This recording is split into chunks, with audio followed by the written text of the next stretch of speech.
Hey, I'm Flavio, il Meeple con la camicia, and welcome to this new episode where we're going to see a Kickstarter preview.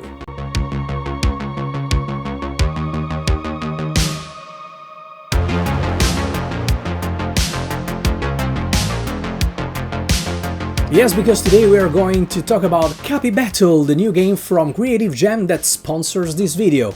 This is a game for 2 players that is going to be on Kickstarter on this date. So please feel free to check the link in the description. Now let's see how the game works, and bear in mind that this is a prototype, then we'll come back and I'll give you my first impressions. Capybara is a game for 2 players where we try to outsmart each other on this battlefield with our trusty, lazy and fluffy capybaras. During setup, these tiles are randomized around the board to determine the actions you will take during the game. Each time they will be in a different position, so there will always be a different configuration. Then the players will place 2 of their knights on the board in one of these spaces. The last player to place will be the first player to begin the game. The game lasts a series of rounds until one player manages to have 5 pieces of their color in any combination in a straight line, horizontal or vertical, with their knights and structures. That player will be the winner. Or, if the last structure has been built and there is not a winner yet, after another round the player with the most structures will be the winner. On your turn, you have to move your ruler from one of your knights to a different one. Never on the opponent's knights. In the very first turn, you can choose any of your knights. Then you will perform exactly 1 action shown in that row and 1 action in that column, in any order. You can also forfeit an action if you want, or do less if it tells you to do something up to. Then it's the turn of your opponent. If your ruler moves on one of your knights that has an opponent's structure underneath, that structure will be captured and flipped to the other side. Let's see the actions you can perform. These actions let you move one of your knights a number of spaces up to the number of the arrows shown. You can only move orthogonally and cannot pass through or stop where there is another knight. Obviously, you are restricted in this grid. The one with the ruler can never move.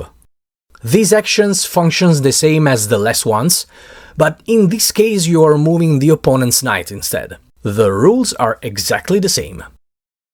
This is a secret passage. With this, you can move one of your knights on a structure, without the ruler, to any space on the board without another knight. With the build action, you can take the first structure on this track, starting from here and going around the board, and place it under one of your knights, also the one with the ruler, with your color facing up. Each space can only contain 1 structure. If, during the turn of the active player, the last structure on an island is taken, the reinforcement phase takes place. Each player gains a new knight from the island next to the one just emptied, and starting with the active player, each player places their new knight in an available space on the board. An available space is one without any knight, and it must meet one of these conditions. It have to be adjacent to at least one of their knights, or placed in a space with a structure of that player. It is possible to win the game during this phase. The messenger action lets you swap the position of 2 action tokens, also the messenger token if you want. Since you can perform just 1 action in a given row and 1 in a given column, if you swap an action token after you have already performed an action in that row or column, you cannot perform the new action moved there. But you may first swap the tokens and then perform the action. The nap action, well, it is what it is. You take a nap and perform no action. This is a game with few rules, but as you might have guessed, deeply strategic. The time you understand that sometimes it's better to play with the opponent pieces, your mind blows. What I really like about this game, apart from obviously the illustrations and the components that are really cute, the fact that with few rules you have a chess-like game that you can play with anyone.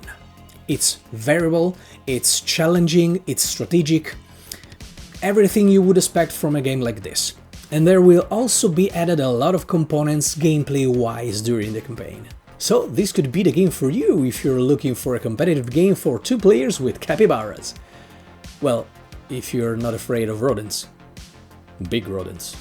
But apart from that, this is a really interesting game you should check, so click the link in the description. Well, that's it. So thank you for watching, and if you have any questions, put them in the comments and I'll answer as soon as I can. I am Flavio, il Meeple con la camicia, and see you next time.